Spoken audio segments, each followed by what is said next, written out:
Beyond.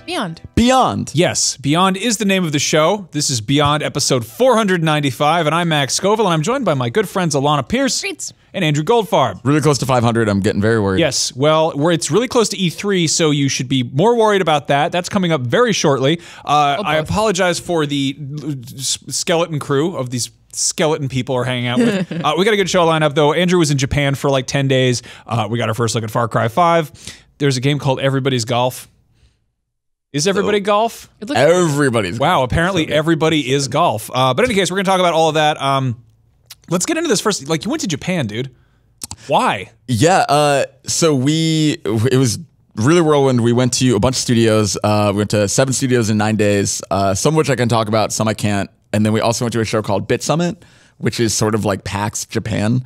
It's like a really cool, very small, open to the public show that's like everything from like Nintendo and Sony and Twitch had booths and they were selling merch, but then there were also people like literally making games in their spare time, like games as hobbies. Okay. So it was a really cool, like we met a guy who's been working on the same game for 7 years and it's finally coming out. And he just found a publisher. And Cam Shea, who runs our Australia office, actually just put a roundup up of like 18 of the coolest games we saw. So I heard that like actually famous developers also go to BitSummit. Yeah, it's weird in that way. It's like Anuma was there and all kinds of other people. Like I ran into Shuhei there, like all kinds of like crazy, completely random, like just checking out like it's a really cool feeling watching someone like Inaba from Platinum standing over someone who made a game in their garage. It's just like a really cool feeling. You think they go to scout for development talent or? Maybe within Japan. I hadn't even thought of that. I mean, possibly actually, because like they can have like a direct line into the indie scene. Yeah. But yeah, like that show was really cool. We had originally planned to go to that and we were trying to build in like a couple studio visits around it. And so basically we flew in and out of Tokyo and then we went down to Kyoto for BitSummit. But in Tokyo, we were able to visit a whole bunch of places. So we have some cool stuff coming. What I can say now is that we were at Atlas, we were at Platinum, we were at Bandai Namco, and we were at Kojima Productions. And Kojima was just like a tour. Like we don't have like Death Stranding crazy scoops coming or anything. Yeah, I mean, they have to make it first. Yeah, exactly. And that was the thing. Like it was cool being there because like right now it feels like they're finally like at the point where they have an incredible space and like everything there like feels like it's like bleeding creativity. They feel like they moved in kind of. Yeah, and it's like we didn't really get to see the dev floor, but just like when you come up to it, and Marty wrote a thing in January that everybody should read if they haven't, which is kind of a tour of what that place looks like. But when you first come up the elevator, there's like a big like a pillar that has like the Death Stranding trailer playing projected behind it, and it's just like a camera on it and a single button, and you press it, and like once they buzz you in, the wall next to it opens and it's an airlock. It's like a huge white lit up hallway with the Luden statue in the middle of it. And you have to like go through it to get into the studio space. And once we got in there, we just funneled straight into a meeting room and we just had like a quick chat about some stuff. And then the wall behind us was like this like foggy glass. And there was a point where like at the end of our meeting, Kojima was like, okay, look at the wall. And they hit a switch and it lowered the opacity and you could just see all the way across the studio, like into the dev floor, into the entire other side. And then they hit another switch and then it came back up. And basically like they can control like the Just wonder how much money they spent on the building, you know? Yeah, seriously. So like maybe they should be spending on the game. Yeah. I mean, I assume, I guess like Sony's funding the game. So it's like they're probably not working. But those walls were all Sony translucent TVs. Yeah, exactly. I saw Kojima tweeted that they're moving. There are 2 Luden statues and they're moving the first one. He said shipping to the US. So I'm wondering if it's going to be at E3 and why. That would be cool. I mean, you put it at the Sony booth, you get people taking pictures with it, and it's free advertising for a game that comes out in 3 years. Yeah, I mean, part of me, I hope it's just that. Like, I'm ready for them to not talk about that game for a couple of years. You know, like I feel like we got a cool tease. Like we have no idea what it is, but now I'm just like, it gets to that point where you overhype it, I think, by showing too much of it. I felt like that with Horizon a little bit, that we kept seeing the same kind of trailers. And I was like, yes, this game is pretty. You don't need to keep showing me how pretty this game is. Like, I'm already sold. And there was so much to it beyond that, you know? Yeah, stuff that they didn't show, which is crazy. I mean, the good news with Death Stranding is we don't actually know what this game looks like at all. Yeah. We have no idea. We don't know what of cutscenes? We don't know what kind of game it is. Yeah. Like we don't have the faintest idea like what it's about plot-wise. because it's all just weird surrealist like vignettes that we've seen so far. Whereas like, you know, he could really reveal something of like Metal Gear. We're like, okay, well we assume that it's loosely related to the previous Metal Gear games. And third person action. And I mean with Horizon they showed us the game in action. We were like, oh, that's how you play the game. You fight the big dinosaur thing and you shoot it in the nads. But like I don't know what the hell Death Stranding's about. You know, I think with Death Stranding, because of the way that we've seen the trailers that have come out for it, if you even want to call them that, I feel like they are such interesting small bits of film that I am so okay with them coming out for a long time, even if it's not to sell me on that game. Like I could watch those trailers if they're all that weird because they're so fascinating and they're good to watch. They're like interesting short films. Dude, I bought the song from the last trailer on vinyl. Like he put out like Low Roar. Oh, Low Roar, yeah. And it's just I'm like, okay, and it's got like Norman Reedus' nasty hand on the cover of it. And I'm like, all right, that's a thing that exists. Yeah, it's super strange. Yeah, I don't know. I don't know. That's what I like about Kojima is that the process of making games is it's not particularly tactile. You can make games entirely sitting at a computer, and it's sort of like, oh, you see most game studios, and they look like offices. You know, they're not particularly exciting. But I think that he understands that there is that level of movie magic, which kind of helps almost bolster the significance of a game. And so to have like this studio that's like, I mean, it's kind of what like Lucas was doing with Industrial Light and Magic back in the day. It was like this weird, like, oh, what is this funny like think tank, like, you know, Willy Wonka's chocolate factory type of setup. And the fact that he's like, yeah, there's a giant, brilliantly lit up Apple store of a hallway that has an airlock, and then there's translucent VR mission walls to see through. And then he's like, he teases it with, you know, bizarre kind of promotional shorts, and that's, I mean, he's always been weird about it, you know, like he's always been sort of like. I don't think the fourth wall even counts. It's something much weirder than that because, you know, obviously your games are interactive. But think about how like he announced the Phantom Pain, and it was like the negative space said Metal Gear Solid 5. Yeah. It took people 25 minutes to figure that out. But then he still had a video where Jeff Keighley interviewed that mummy. It's just like I like that there's that kind of meta. It's the meta narrative, you know? It's like the whole studio is reflective of his art direction, which I also think is really cool. Aside from Kojima. Yeah. Talk about Atlas. Go on. Oh, Atlas was amazing. Just seeing, we saw the Studio Zero space, and we'll have some stuff coming pretty soon.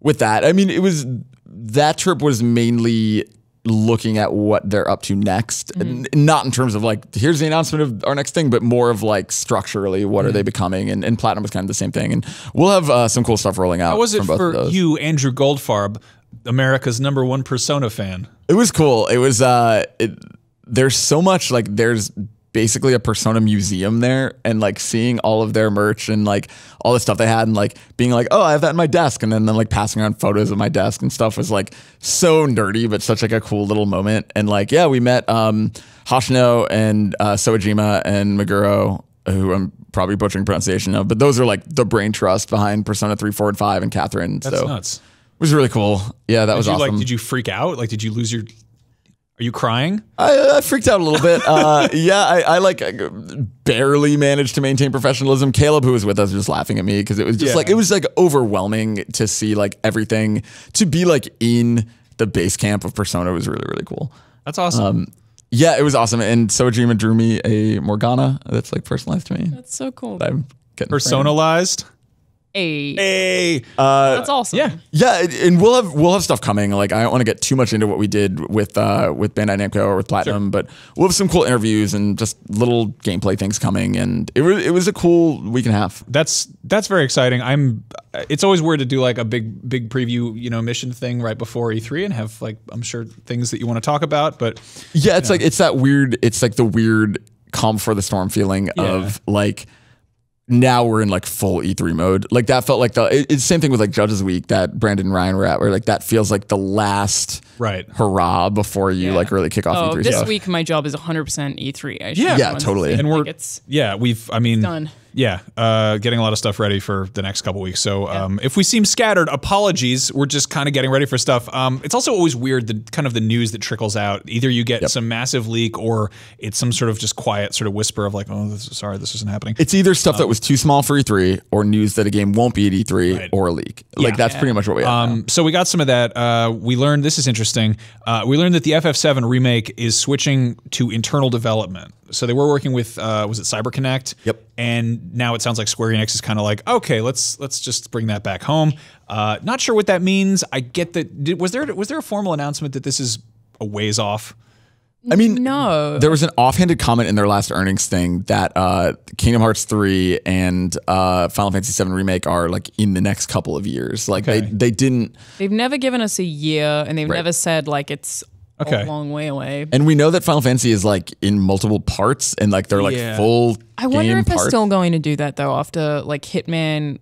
I think that was a really good game. You played the first episode, didn't you? I played a bit of it. Yeah, I played a bit of the first episode, and then I just was like, I don't know if I love this. And I heard really the later like ones it. were incredible. Yeah, so. it's very good. But because it released in episodes, I think a lot less people played it. And I wonder if they're kind of revising that strategy now with Final Fantasy. Yeah, I wonder if we'll get sort of like an episode to Sky with FF7 and just something to kind of for people to chew on and get excited about and help kind of like just stir up the waters and get people buying. I hope so. I mean, they've shown so much of Midgar stuff that it's like even if they just let us do like some run around Midgar, like very basic, like they don't have to do like the whole rest of the game. But yeah, I think it would be fun to just let people mess with the battle system. Final Fantasy 15 demo. Yeah, Like, yeah, that's this guy. Yeah. Oh, that's what. Yeah, that was awesome. Yeah, yeah, that would be really weird, cool. But really good. So it'd be cool if we got something like that. That said, the announcement that they're switching to internal development doesn't sound particularly like hooray, you know? Like just that they're like, hey, we've already given you like teasers and trailers and stuff for this, and I know you want to play it.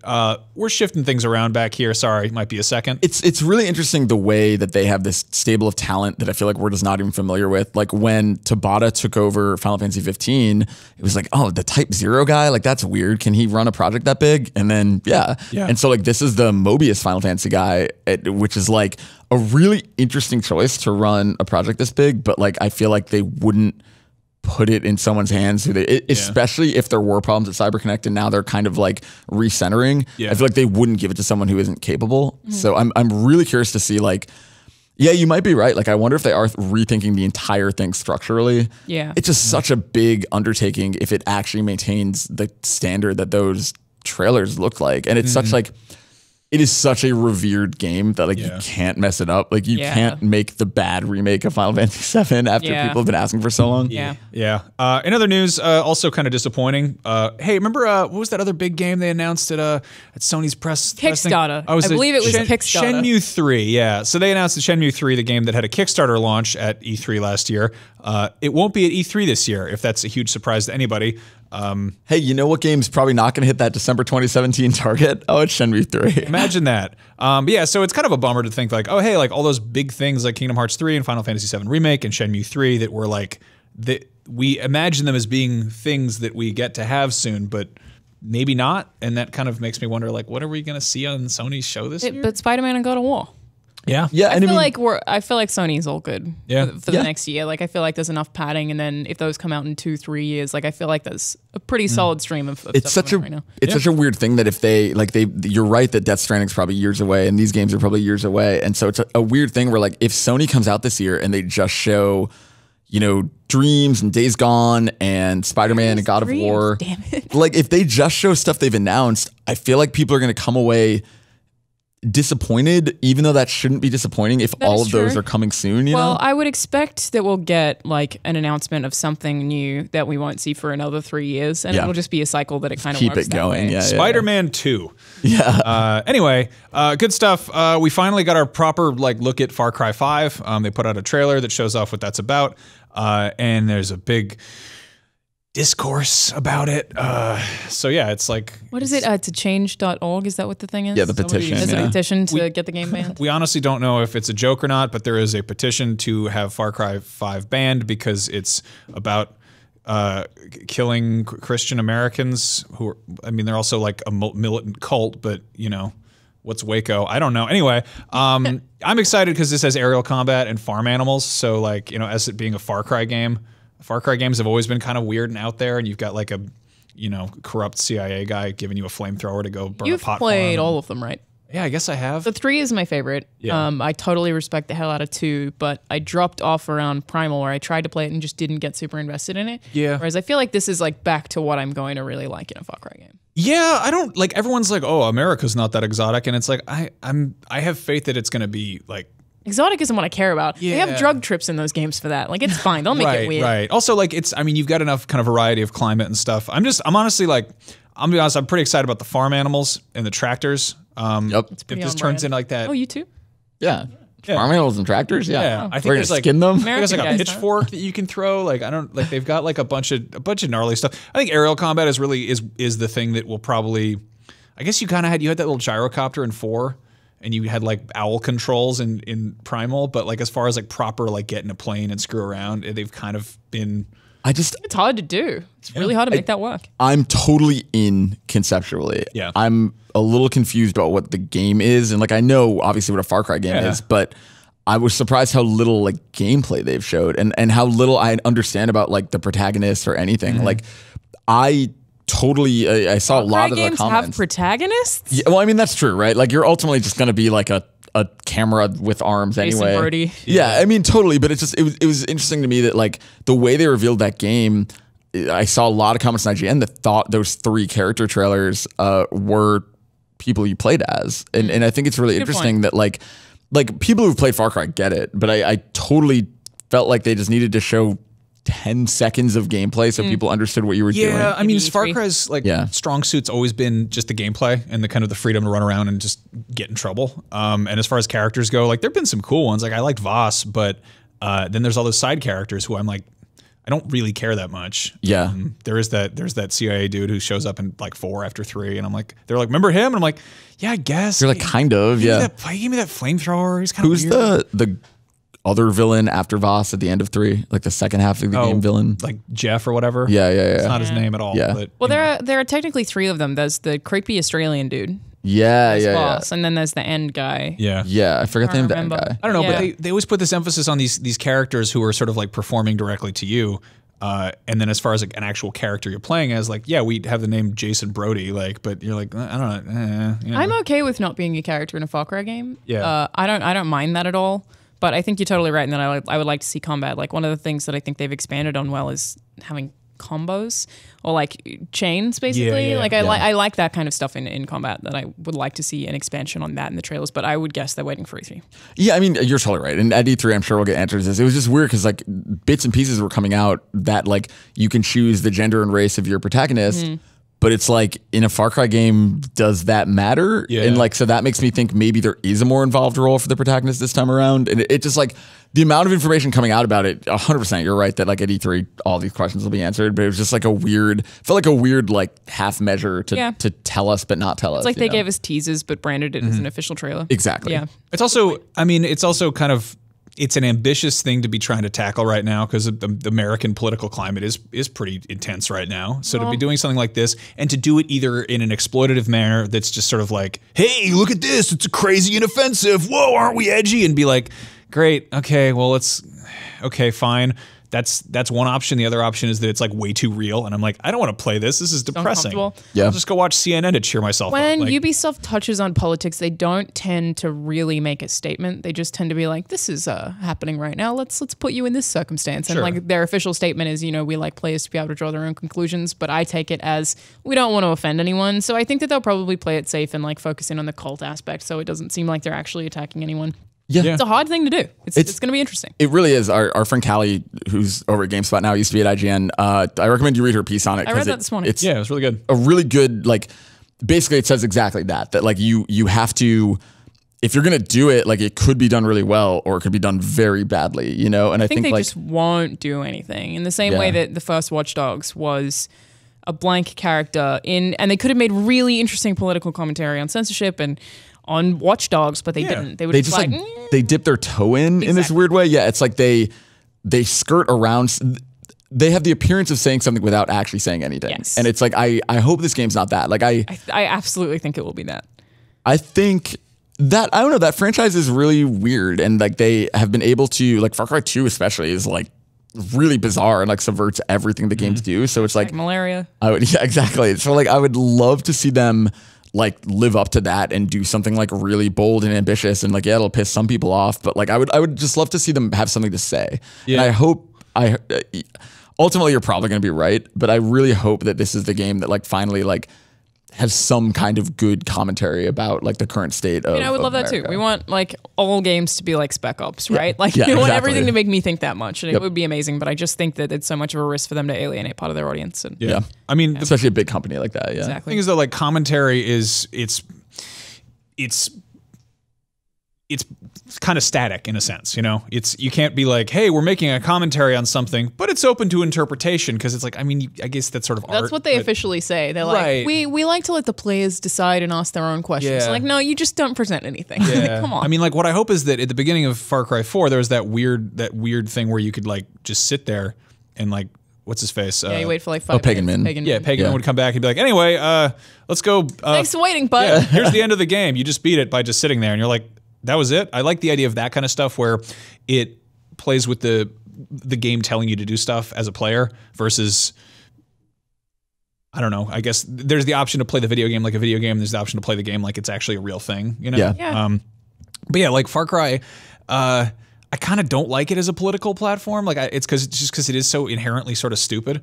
Like it's a game where I'm gonna like, I'm gonna let a tiger loose and it's gonna bite someone. I think like I really enjoy Far Cry games and will probably like it regardless, but I also would prefer a strong political stance than something that seems in the middle ground so as not to offend. And I mean that in that I would like prefer it to vehemently disagree with my politics than to not say anything at all. Like I would prefer for it to pick a side because it makes it better, but that's still like a light criticism. I don't think it ruins the game at all because it's like it's still Far Cry games are open and fun. Like I think they have to just figure out what the franchise is. Like I think honestly, like with Blood Dragon and even with Primal to some extent, like they got really weird. And I think Dragon now, rolls. Yeah, like Blood Dragon's awesome. And it's like, if they want to be a goofy, fun game, I fully support that. Like but if they want to pivot back to being a little more serious, like I kind of am on board with that too. Like I'm curious to see, you can't have both. Yeah. So I'm curious to see if they just are willing to like let go of the goofiness, if they really want to swing into seriousness, or if they have these like really serious trailers, but it's going to end up just being a goofy dumb game. That's what bugged me about 4 was that it always felt like 3 felt like a sort of politically incorrect Mountain Dew commercial that was like half rooted in kind of old like pulp adventure stories of the 30s that are like, oh, the white savior's here, but then you're also like, I got sick tribal tattoos, brah. Let's go hang gliding. Is that one part where you get high and the boss is just this giant woman? Yeah. That's like a weird game. That's like a very weird, funny, strange game. Yeah, and you set a bear on fire, and you're like, well, that's sort of odd. It doesn't really make a lot of sense, but I'll live with it. And then 4 felt much less like. The game had bears. Yeah, 3 had bears. Yeah, you could there's tons of bears. Maybe I avoided the bears because I was I'm very careful about what I will actually attack in Far Cry games, which technically makes me bad because it means that I don't farm the right things. But like I was completely against hurting a turtle. Loose interpretation of the word farming, but okay. No, but like, 4 felt like a Rage Against the Machine poster, or like they did the whole tie-in with like Vice documentary stuff, and it was like after Blood Dragon, which was so kind of leading into like the absurd and just the over the top style of it. They're like, hey, we went to Nepal and like actually checked out what goes on there, and this is like fairly realistic. And I'm like, no, it isn't. I'm gonna fly a gyrocopter into a tiger. Like that's not the part that I like. I get what you're doing, but. I mean, that's kind of been the problem, is that the gameplay is always incongruous with the story. Like I think they need. I want to see them bridge that gap. I either want to see them just ludonarrative dissonance. Yeah, that's exactly right. Like I want to see either just Blood Dragon just embrace how goofy it is, or like if they're gonna go serious. And like the gameplay, present something like a good Netflix series. Like that would be the ideal. Like make this one be like Breaking Bad. That would be really cool. Right, but I mean, it's tricky to tell a serious story when you've got the player having the option to set an animal on fire. Yeah, you're totally right. But yeah, like if I can play this like a modern open world redneck rampage, then that's okay. And if I can call it farm crimes and go around doing bad things to the farm animals, those also the Duck Dynasty. Oh, you can read our review on IGN.com. Yeah. I'm excited to see more at E3 because like that trailer definitely got my attention. Yeah. And like they're so good at villains that if nothing else, like I totally get that like Boyd Crowder Justified vibe from The Father, and like I want to be really excited for this game. I have just trained myself to be cautious with everything, I guess. That's a good thing to do, just to be cautious about everything. Yeah, but look both ways before you pre-order a game. Yeah. Being cautious is the key rule for golf. Oh. Are we doing it? Are we talking about everybody's golf? Yes, we're talking about everybody's golf. Okay. I'm going to get made fun of. I've already gotten made fun of by Marty for saying this. So for background, like the first party PlayStation franchises that are still around that have been on PS1, 2, 3, 4 Everybody's Golf, which was Hot Shots Golf, and Gran Turismo. And those both have new installments coming out this year. Obviously, like tons of games have improvements between generations and blah, blah, blah. Playing Everybody's Golf, it feels like the most like noticeably next gen upgrade to a franchise of like anything. Cause it's like, what's up? Yes, I have a question. Did they rebrand Hot Shots Golf to Everybody's Golf because only Hot Shots at golf were playing it and they wanted to attract a wider audience? Too many Hot Shots. Yeah. No, it was called Everybody's Golf in Japan and Europe. And so there's been this divide forever that it was only called Hot Shots Golf here. And now they're finally just consolidating the name. But it's really, it sounds insane. And like, yes, I'm just talking about a golf game. And ultimately it is still just a cartoony golf game. But like, they have a really robust character creator, which is just like, from the get-go is just like really fun. And like, you can make like, really like, I spent a lot of time with it and like, you can really have fun with it. Like there's a lot to it. But beyond that, like, it's an open world golf game. What? Like, and they messed with that in like the Vita version. They had like a lobby that where you could like walk around and see people. But this is like so much more robust than that. Like it's like huge, and it says you eventually. So is it more of a social game than a golf game? No, it's still very much a golf game. It's just they just super have social elements if you want them. You can totally just ignore it and play 18 holes of golf. But like it said, you eventually need, because the courses are huge. So you eventually need like a golf cart to get around. And they're teasing like fishing mini games and stuff that there's like. Incredible. They're just adding so much to it. And so I don't know, the beta was just super basic, and it was a couple, like I played one 18-hole course. I messed with there's a thing called Turf War, which is like an online mode. But it was like, I don't know, I really genuinely had so much more fun with it than I expected to. So like I'm half messing with you and making fun of you, but I'm also like, golf is one of those odd I also want to play it. Yeah, like I kind of actively hate golf as a real thing. Yeah, it's like as a game, it's great. Yeah, as in video games, it's like it's fun as hell. I used to play like the terrible like Microsoft Windows 95 golf. I would think that's actually what it was called. It was like Microsoft Windows golf. Where you like, and it was just like that was like a completely linear like, and I didn't know I didn't know how to play golf, but yeah, it was just kind of like a weird fun like hit the ball kind of thing. You know, and that's the thing. Like those and Tiger Woods never quite hooked me in the way that like Mario Golf did, and that Hot Shots Golf always had, because like it's a really good marriage of like really carefully thought out golf mechanics that you wouldn't expect, but also like it's very arcadey and easy and accessible until difficulty ramps up. And like this is like, I don't know, this just feels like obviously if you hated all the other Hot Shots games, you're not going to magically love this one, but it just feels like a really smart evolution of it that feels like what I want to see from franchises on coming to PS4. I mean, if you get to drive around golf carts and like make funny little avatars, like that sounds like a good time. Yeah, it totally, like the beta was only 2 days long, and when it ended, I was like, oh man, like I'm itching for more of it. When does that come out? August. It's like last week of August, I think. Okay, that's cool. Well, speaking of golf, I played this game. I mentioned this last week. It's called Moonshot Galaxy, and it's a PSVR game. This segment's called What VR Playing. That's what it's called. But no, it's a PSVR game. I think the guy who made it is a Beyond fan, sent over codes. I might be mistaken there. It's really cool though. It's basically Mario Galaxy mini golf, if that makes any sense. Like you got all these little planets, like little Prince planets, and you're playing golf on them. But there's no stick. You're just using the move controllers to basically like sort of rubber band stuff back and sort of like stretch it. It almost feels like billiards in that sense. But there's all these like weird, just totally, surreal, like loop the loops, and there's like a volcano you gotta knock the ball into. And that sounds like perfect for VR. Yeah, and it's also like I've been trying to find that sweet spot of comfortable VR and stuff that isn't, it isn't like aggressive to like play long chunks of it. But in this case, you're basically sitting down, and it's more like you're, kind of manipulating this big diorama in front of you.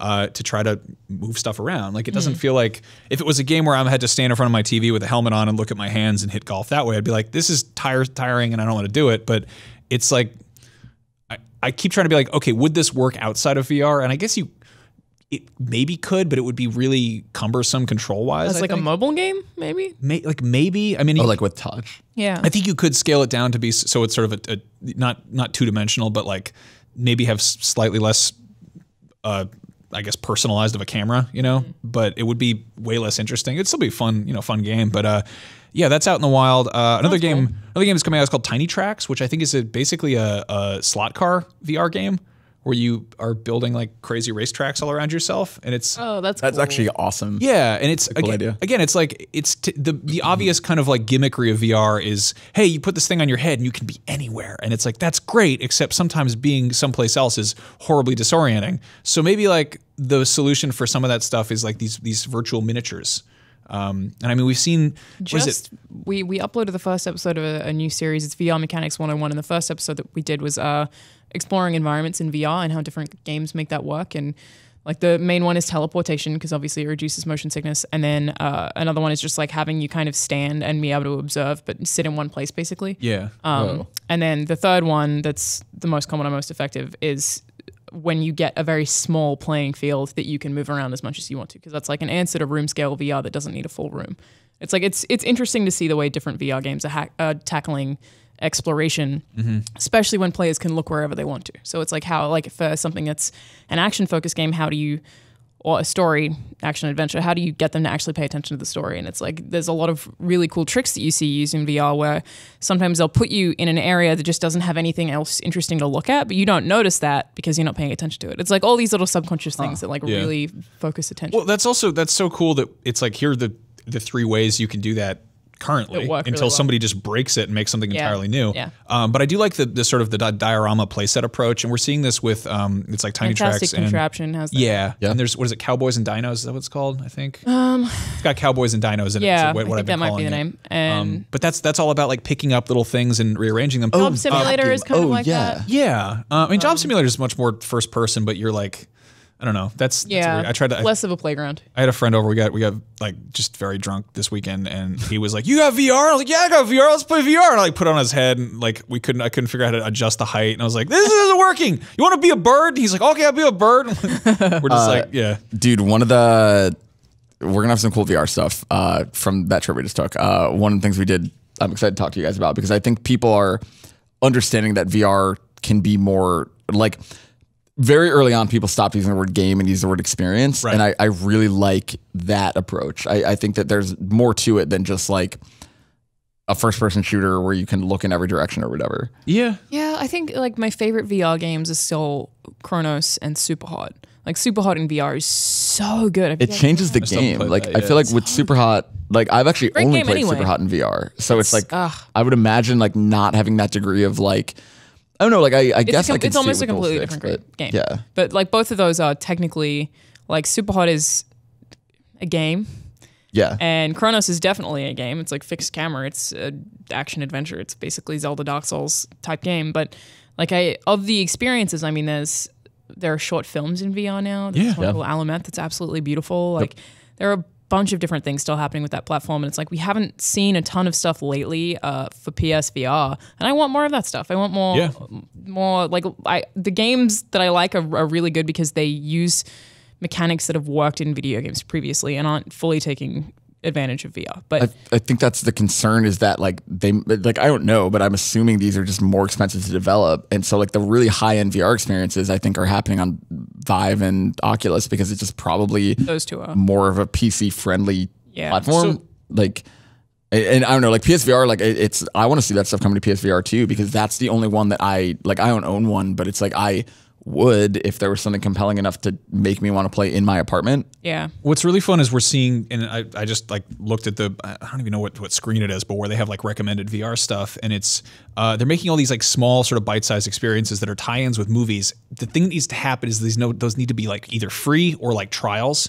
Yeah. And they aren't? They're not. Yeah, there's one that's like $10 and it's for The Martian, and I'm like, dude, I could like for $10 I could just buy the movie The Martian, and that's like That's really dumb. 3-hour movie. And then there's like a bunch of other I ones. would have thought that they would use those as a different form of advertising rather than making pay. Right, and there's some that are free. I think there's one that's like it's like a Chainsmokers concert, which I don't ever want to do, but you know it's there. And I mean they have ones. They have all these different kind of competing platforms that are like VR video services.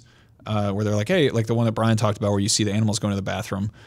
But, you know, there's other ones where it's like, do you want to go like snowboarding? Do you want to see like a plane crash or a shark attack or whatever? And it's like, those are cool. But so far, there hasn't been like, I don't think there's been one that really just like, that just grabs it, you know, just really gets a I hope handle we on see it. more PSVR titles. Yeah. I mean, it's a VR in general, PlayStation or otherwise, is like a really cool it's an incredible thing, and I hope we get more of it. So yeah, I hope Sony leans into it at E3. I hope it doesn't become yet another Sony hardware thing where they like gave it a year and then jump ship. Like I want to see them, and I do think they believe in it. Like I do think they see it as a new hardware launch. So like I'm hoping we get like at least half a dozen like really cool PSVR experiences because like or a price drop. I've really come around. Like I was really skeptical on VR. Like I really just kind of didn't care, and then now I've started to do enough things where I'm like, I want to be excited for it, but they're just the experiences that excite me are kind of still few and far between. Yeah. Like I've played more bad VR things than good ones. And so I'm waiting for that thing, you know, to hook me. And I think like,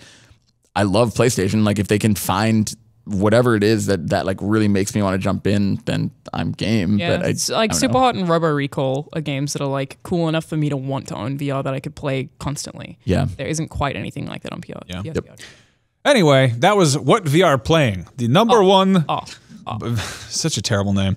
Now it's time for Rapid Fire, which is when you guys ask us questions. You can head over to facebook.com/group/podcastbeyond or groups.com/dreams. Did you see someone tweeted us that he went? Yeah, no, that's an actual website. We found out that groups.com/podcastbeyond is just a website that has a bunch of our videos. That's not actually, that's a bad joke that went too far and now is a real thing because that's how humor works. But yeah, anyway, Rick Nugent says, so Capcom seems to be doing some fan service lately. Mega Man Collection, Disney Collection, and Dragon's Dogma coming to current gen. Is there anything in their library you'd like to see ported? Personally, I'd like an Onimusha HD collection. Ooh. Alanah, you are super stoked about Dragon's Dogma? Oh, I love Dragon's Dogma so much, especially because it's Dark Arisen, which is just like Dragon's Dogma, but better and easier to play. I love that game. If you haven't already played it, you should totally check it out. It was my game of the year it came out. But other than that, it would be Okami. Yeah, that checks out. Ooh, yeah. Okami on PS4 would be so pretty. Yeah.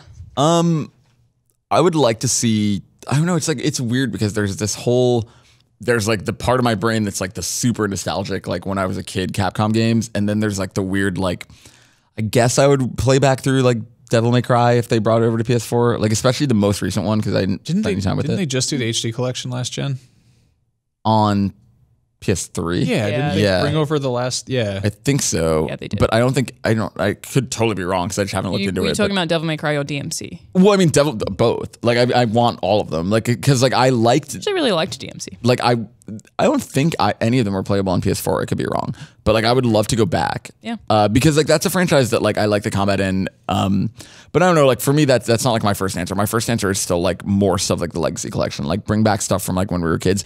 Even like obviously not in PS4, but like I would love to see them revive like Minish Cap and stuff that they did in like with Nintendo. Like I would just love to see Capcom bringing back more like of their like really, like I love what they did with this Saturday morning cartoon collection thing. Disney like Afternoon Collection. Such a cool idea. Like I want to see more of that stuff. Yeah, that's exactly what I was going to say. I know it's very tricky with how Nintendo licensed stuff back in the day and how like a Nintendo game is a Nintendo game first, then a Capcom game second, and a Disney game third, or however the hell that works out. But if we can get more stuff like the Disney Afternoon Collection, maybe a 16-bit version, I'd be super stoked on that. That'd be awesome. Especially with all like the weird behind the scenes stuff and like making of things. And I mean, it'd be awesome if they just like threw in some like, I don't know, featurettes where people talk about, like interview developers and stuff. I mean, like Mickey Mania, that's a David Jaffe game.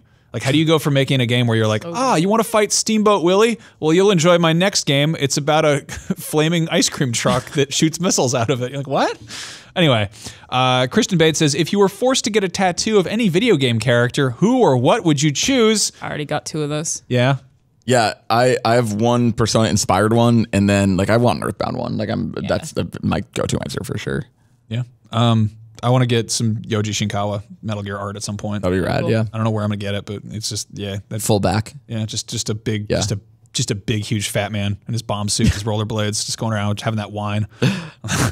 Yeah, I already have Yoshi and Charizard. If I were to get anything else, it would be just Majora's Mask. You got a Deadly Premonition tattoo too. That's my favorite. It's not a character really, but it's like a and you've like Pokemon stuff. Like I feel like they're all like from things that just meant a lot to me when I was a kid, basically. And yeah, Majora's Mask is the only one that I feel like is missing. But I'm also like I don't have that much space to keep adding video game tattoos, so I'm not getting any more. You could just get huge. Yeah, play more realistic. Yeah, no, I do want one more tattoo, but I'm waiting. I'm like gonna wait for the right time. I definitely like I've wanted an Earthbound one for a very long time. It's I feel like you've been saying that like since I met you. Yeah, it's I don't know, It's hard, right? Because like, especially for a game that means that much to me, it's like hard narrowing it down to one thing. Yeah. And I don't want like an Earthbound sleeve. Like I want to narrow it down to like one image that means something to me. Like I toyed with getting King, which is the dog, or just getting Ness. I don't know. Like I'll get something eventually. What if you got the Ness's entire shirt tattooed on your torso? Yeah, and then I don't have to wear a shirt anymore. Yeah, it'd be great. It's funny stripes. Yeah. All right. Good idea. Phil Mansfield says. Phil Mansfield said, "This is perfect for Andrew. I've seen many complaints that Persona 5 is too long, i.e. 100 plus hours, yet people are sinking that much time into Breath of the Wild. What are your thoughts about the length of it, as well as if a game can actually be too long?"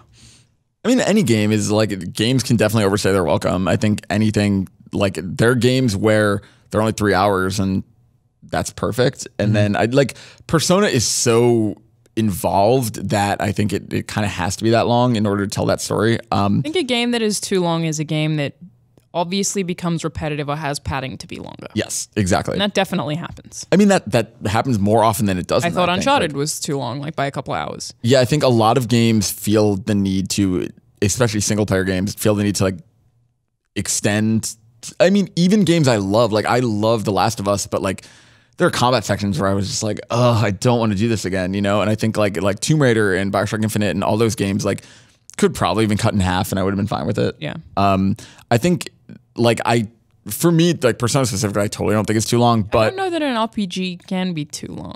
well, especially because there's like you invest time into grinding and into things that add Yeah. time. I mean, for me, I understand why that turns people off. Yeah. Like I totally get why that would be too long for you, but that doesn't necessarily mean like objectively too long. Also, comparing it to Breath of the Wild, it's handheld. That makes Yeah. such a big difference, I think. Like, if Persona 5 were on the Switch, I would have destroyed that game by now. Yeah. And I actually just bought it this weekend. So Well, and that's how it was with Persona 4 on Vita. Like it was like I poured so much time into that game partially because I could just take it everywhere. Yeah. And I think that franchise like has done really well on portable. So it's like, as much as it's gorgeous on PS4, like I am a little bummed that it's not on Vita because I feel like it would actually be a really nice place for it if it was even possible. But yeah, slight sidestep. I bought Persona 5, Nier, and Neo all this weekend and played like an hour of each of them.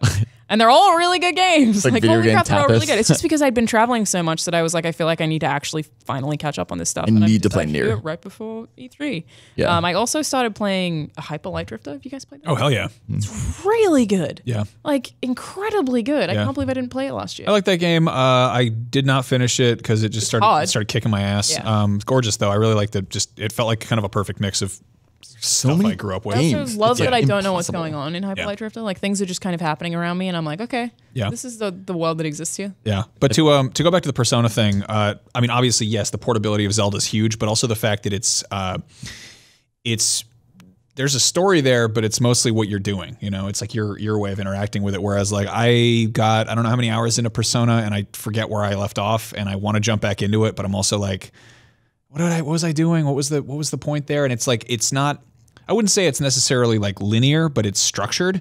And it's all You about can't just do nothing. yeah, it's all You about can like do time management and whereas Zelda, you're like, I'm gonna go blow up that tree and get wood out of it, and I'm gonna eat some I bananas. still haven't beaten Zelda. I'm like 180 hours into it. Like it's just like that game that I can come back to for 20 minutes and Yeah. screw around and feel satisfied. Whereas Well, like yeah.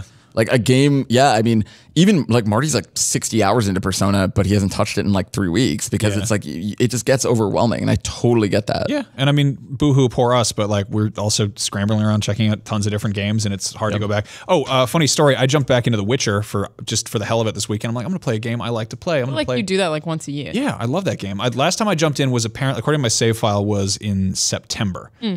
So that means that since then, I've played Horizon, Yakuza, Tomb Raider, Breath of the Wild, Persona. I'm trying to think what else, other like big games like that. So I jumped into Witcher and just immediately got my ass handed to me because I completely forgot how to play that game. Yeah. And I was like, how do I call my horse? And I just drank like 3 potions, and I'm like, apparently not like that. That's not how you get the horse. It's really hard to do. Jumping between giant, especially open world games is it's hard. Yeah, it's tricky. Yeah, I think JRPGs are just they're Dickensian. They're paid by the page almost. You know, like people like them being long. If you made like a 4-hour JRPG, it wouldn't really work. I mean, The Child of investment's Light what is you the feel. closest, I think. Yeah. And it worked, but I think it's less like part of the reason I love JRPGs is because by the time you finish like 100-hour game, you are so invested in those characters. You're attached because they're yours. You made them. Exactly. And no one else can have the same ones. What do you mean by the Child of Light comparison? Well, it's basically a JRPG, but it's only 8 hours long. Not that long. Yeah. I feel like it worked and then it was light enough or basic Yeah, enough. totally. I mean, it's like I liked that game. That is the game I recommend to people who like turn-based mechanics but don't want to invest 100 hours. Because like I think Child of Light is a gorgeous game. I think it's And Ubisoft was really good those 2 years that Child of Light and Valiant Hearts came out. and Rayman. Like God, I want more Ubisoft games. Yeah. Anthony Kennedy says, what do you guys want to see from the Castlevania series on Netflix? What other game franchise do you foresee making this type of leap? My answer is I don't. I don't want to watch a Castlevania series. Like I like the Castlevania games a whole lot. I don't want to see that. I feel like it's just gonna like butcher the attachment I have. The trailer was pretty. I'm kind of in the same boat. Like Castlevania is a weird franchise for me because I totally abandoned it. Like I loved Castlevania games as a kid, but I haven't played a Castlevania game in so long. Shadow of something 2. The Lords of Shadow 360 Lords of Shadow ones. 2. Yeah, That was the most recent one. I think the last one I played was the DS ones that they were putting out for a while that were really good. I mean, the Lords of Shadow 2 was really good, like in a way that I was surprised by how much I liked it because I didn't expect it to be good. I had to review it. It was like really good. There's this one boss fight / kind of level that's just been overtaken by a toy maker. So everything's just like kind of these creepy toys. And if I remember it correctly, the boss fight is just this giant animated toy that you have to fight. It was a super cool. Sounds like a nightmare that Max would have. Yeah, it sounds like my desk. But no, like I totally screwed myself up on this because I saw that Frederator Studios was working on it and they make Adventure Time. And I was like, oh, it's going to be like Adventure Time, but with blood and vampires. That'll be cool. And then I was like, no, of course it's going to be like anime style. Like they're not like the demographic for Castlevania doesn't want like a weird, like goofy, cartoony version. But I was totally hoping it would be like a cartoon version of the old comics that you'd get in Nintendo Power. But I feel like that'll probably maybe exist as like a webtoon. Like people be like, oh, it's like the Watchmen Saturday morning cartoon or whatever. I mean, I would love for it to be. If I hear it's awesome, I will totally watch it. But it's not anything that I'm like. There's a lot of interesting lore in the Castlevania franchise. Like the Belmonts are very interesting people, but it's just. I just don't. I don't need it. Yeah, there's like so much good vampire anime out there. Yeah, which is a sentence that Brian would make fun of me for saying if he was here. But no, like I don't know. I would love to see Metal Gear get this treatment just because. You just want everything Metal Gear, though. Yeah, a Metal Gear cartoon show? Are you kidding me? That'd be awesome. What would that be? I don't care. I don't care at all. Make it anyway. There could be vampires in that too. I don't know. It'd be rad to see a Zelda cartoon or just. Yeah, a good Zelda cartoon. Even that, what would that be? Like, it's so. I feel like I don't really want my favorite video game franchises to be made into TV series. Like, I do as like an enriching thing. Like, I love the idea of like, I don't know, like if they want to tell the story before Breath of the Wild in cartoon form, like everything leading up to it or something. Yeah. Sure. But like I don't need to see the game Injustice 2 retold. comic is really good and like adds well to Injustice 2, but I think like a full series that stands alone I think it's just that we've had so many bad examples of that it just tarnishes it for me, and I'm always like scared of that happening because it has so many times, basically. Yep. Yeah, I don't know. Castlevania, at the very least, I like that we get to say that word a lot because it's one of my favorite words, Castlevania. Yeah. Pretty good. So it's like you've got like 2 minutes to think of a name of a scary place. What do we call it? Castlevania. David Schroeder says, what 2 games would you love to see a crossover made from? Real quick, Madden versus FIFA. Wow. Football versus football. Yep. They just go run out on the field and nobody knows the rules. They're just all running to each other. I kind of like the idea of like soccer versus hockey. Yeah. It's like on ice. Like my favorite thing about watching hockey is that they fight all the time, but because they're all on ice, their skates just slip and they all just like trying not to fall over while trying to fight each other. It's brilliant. Yeah, and they're all dressed up like lawn furniture. They're just like covered in funny pads and stuff, and they got feet knives. This is a really good question. I feel bad not having an answer. Like, yeah, I feel like I need more time to think about it. I mean, I know Marty has talked a lot about his like Armored Core Dark Souls crossover idea of like that idea that like you play it like a Dark Souls game, but instead of like leaving behind your souls or whatever, you literally leave your mech and then you're playing as the pilot, and so you have to get back to where the mech was. That's so good. Yeah, like that's awesome, and that's all him. But like that's a really cool idea. Something like that. I mean, like something where like you totally out of left field insert the mechanics of one game into another. Yeah, I mean, this isn't really a crossover 2 games. So the one game that I always want made is if Rocksteady made a Justice League game like they make the Arkham games. Yeah. That's a thing that I've With liked everybody. for as long as I can remember, or since Arkham Asylum came out. That's like what I've wanted. And that would be really cool. I'd take that, but with like Batman the animated series, like just all cell shaded. That'd be cool. They don't have to, they could make it real fast because they wouldn't have to spend all that time making like carbon fiber and like realistic trash to drive the Batmobile through. Good point. Yeah.